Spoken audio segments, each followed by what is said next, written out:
Look at all this loot! DJ, none for you! Welcome back, I'm still Captain Xavier, I'm still a shameless fan of free stuff, and NFStrike is still sending me awesome stuff to review.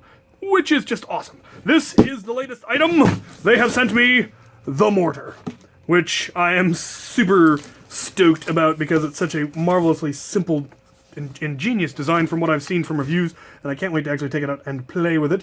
Of course, now I absolutely need to get my mortar design built. That will probably be my personal build for next month.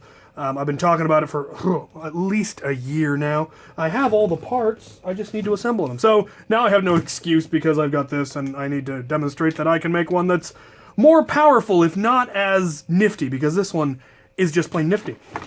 Let's get it out of here. Or try, anyway. Decent construction, nice, thick, solid plastic.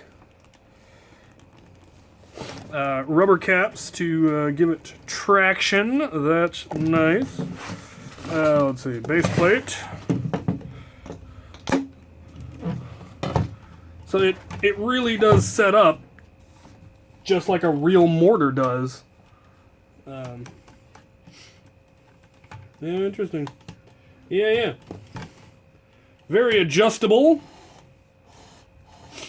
Though it doesn't seem to have anything that actually locks it once you have it adjusted, but it's obviously probably not going to be accurate enough for that to really matter.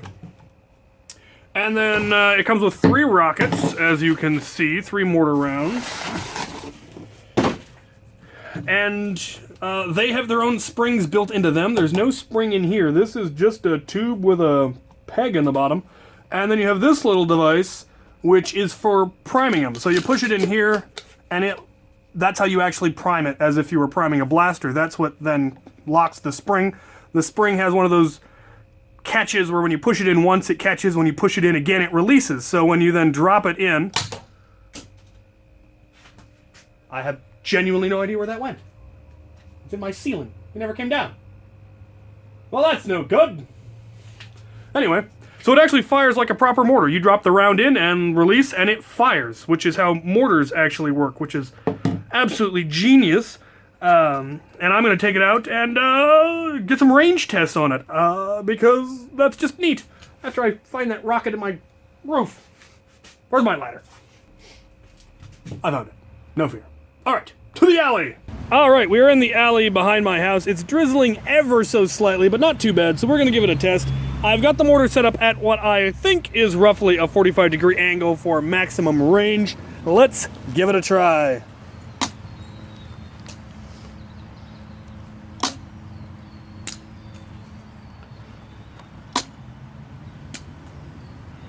Well, all right then. Let's take a look at those ranges.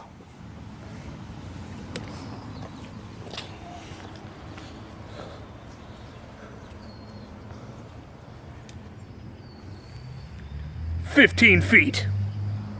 Okay, so not so terribly impressive. Let's try a different angle. I've angled it up significantly. Let's see what kind of a difference that makes.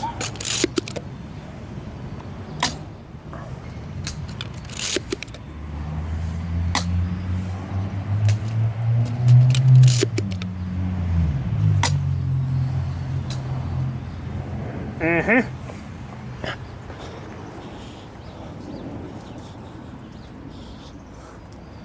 14 feet! We lost a foot. That's no good.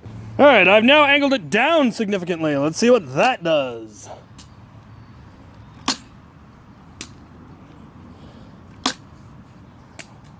Oh, let's take a look.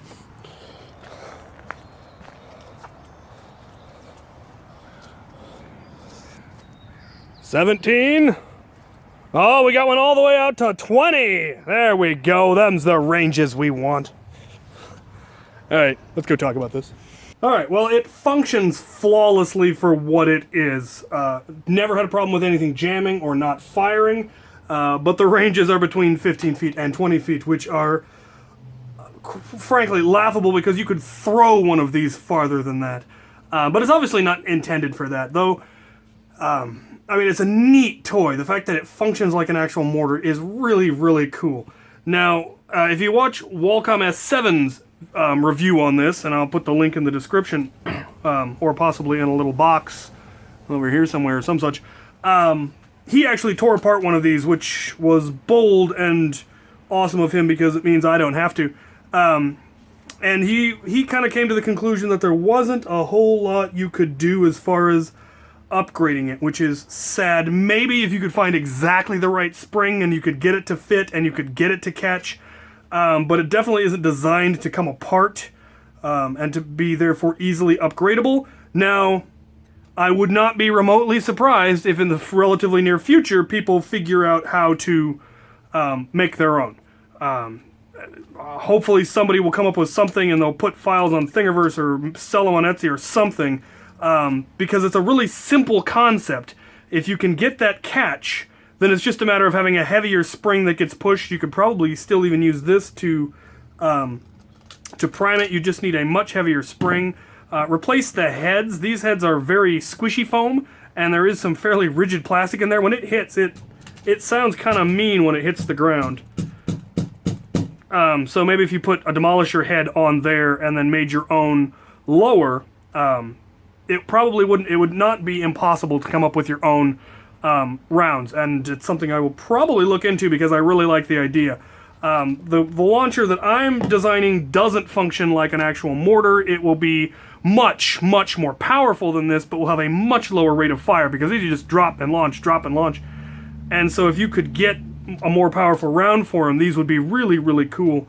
As they are, they really wouldn't be much good in any kind of a Nerf war unless you were doing a really specialized round of some kind. So, yeah, neat toy. Really love it. I will come up with a game mode that uses this for my youth wars, because that I think I could come up with something where you have to move the mortar and get it in place and fire it, and yeah, the target's only 20 feet away, but it's the matter of getting there with your squad and being able to deploy it and fire it, I think could be a fun little game for younger kids. So, there you have it. There's my thoughts on this mortar as sent to me by NFStrike. Thank you so much, and thank you for watching.